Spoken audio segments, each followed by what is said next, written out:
আসসালামু আলাইকুম বিয়স।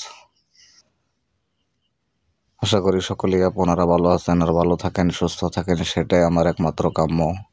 শাহ শক্তি চ্যানেলের পক্ষ থেকে আজকে একটি বিদ্যা নিয়ে হাজির হলাম। বিদ্যাটি হলো, যাদের পুরানা অশ্ব রোগ আছে তাদের জন্য পাওয়ারফুল একটি মন্ত্র নিয়ে হাজির হলাম। এই মন্ত্রটির সাহায্যে অশ্ব রোগ আপনি ভালো করতে পারবেন, এমনকি একবারে ভালো হয়ে যাবে। এই মন্ত্রটি ব্যবহার করলে, আপনি এই বিদ্যাটি প্রয়োগ করলে অশ্বরোগ আপনার ভালো হয়ে যাবে। তবে স্ক্রিনে মন্ত্রটি আমি দেখাই দিলাম আগেই। মন্ত্রটি দেখুন, খুব ছোট্ট একটি মন্ত্র। এই মন্ত্রটি ভালোভাবে মুখস্থ করবেন। তবে মুখস্থ করবেন এই মন্ত্রগুলো শনি মঙ্গলবার দিন, অথচ অমাবস্যা পূর্ণিমা দেখে নদীর ঘাটে বা শ্মশান ঘাটে বা কবরস্থানে এসব খোলা আকাশের নিচে দেখে মন্ত্র মুখস্থ করবেন। তাহলে মন্ত্র শক্তি খুব ভালো পাবেন। যদি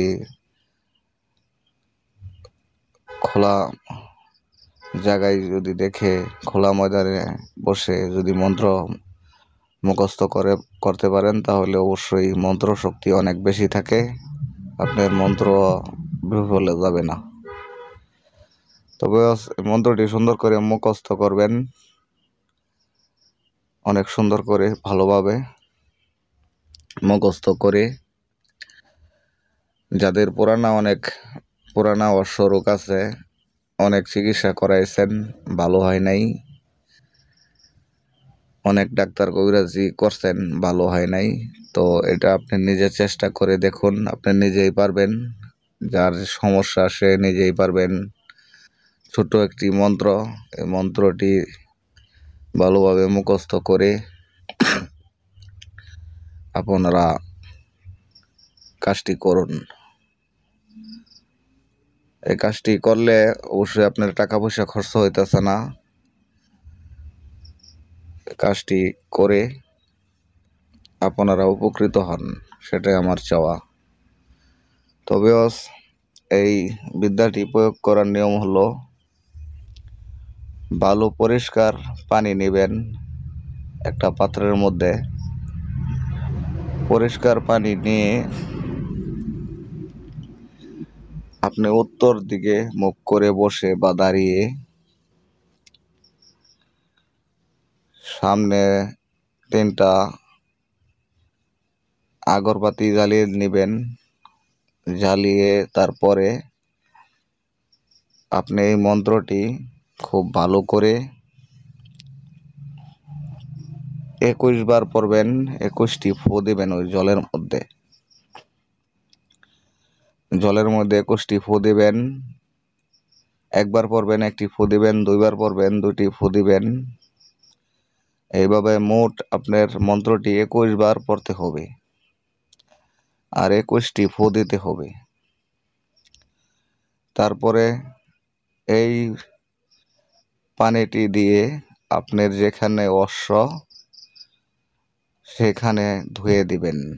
যেমন হয় রক্ত বের কষান্না, ওই জায়গাটা ক্ষত স্থানটা খুব ভালোভাবে এই মন্ত্রপুত পানি দিয়ে ধুয়ে দিবেন। তো এই পানিটি দিয়ে যদি আপনি নিয়মিত সকাল বিকাল বা 3 বেলা এটা ধুয়ে দিতে পারেন, তা আশা করি আপনি একদিনে রেজাল্ট পেয়ে যাবেন। খুব ভালো কাজ করে, খুব শক্তিশালী মন্ত্র। স্বয়ং সিদ্ধ মন্ত্র, মুখস্থ করলেই হবে, সিদ্ধ করতে হবে না।